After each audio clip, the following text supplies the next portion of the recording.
Thank you, Bryson, for jumping in on my swim analysis. It was really great to get a look at your stroke. The body position you're holding in the water is looking really nice. That horizontal line is setting you up to minimise the amount of resistance from your body. Your stroke is also producing great velocity in the water.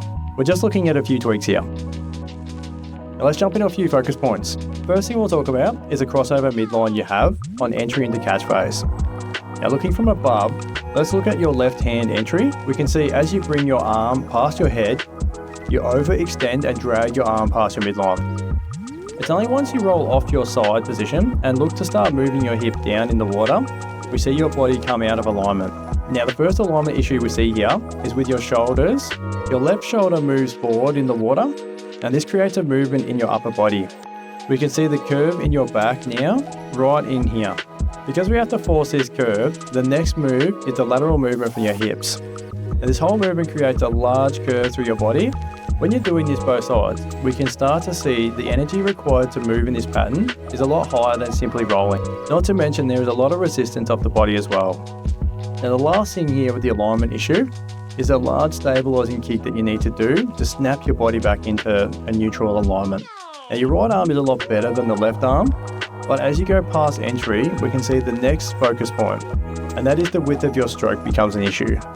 Now similar to the midline crossover, any action that causes your body to move off its axis by moving too far away from your midline will also cause a stabilizing counterpart. In this case, we can see this arm movement out wide pushes your body out of alignment and eventually kicks those hips out. So with the crossover and the wide movement now, we can start to see there is a lot of wasted energy here. Let's really try to get that entry to be more in line with your shoulders and hips. This will get you rolling back on that axis. Also make sure you bend your elbow when you start your catch to set up phase to make sure that you're getting that set up under your body. Just also watch that hand position. As you go to pull, you tend to break your wrist and try to pull with your hand. Any movement you do out in front, try and treat that hand and forearm as one big paddle. Try to angle it so it faces the path of travel behind you.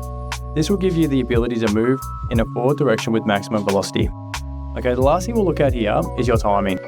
Let's briefly go back to some footage above here, and what we're looking at is that nearly catch-up motion. Now catch-up is the action of only one arm stroking at a time. We use this as a drill to get feel for the water in our catch or rear push. This isolation really helps work on extension.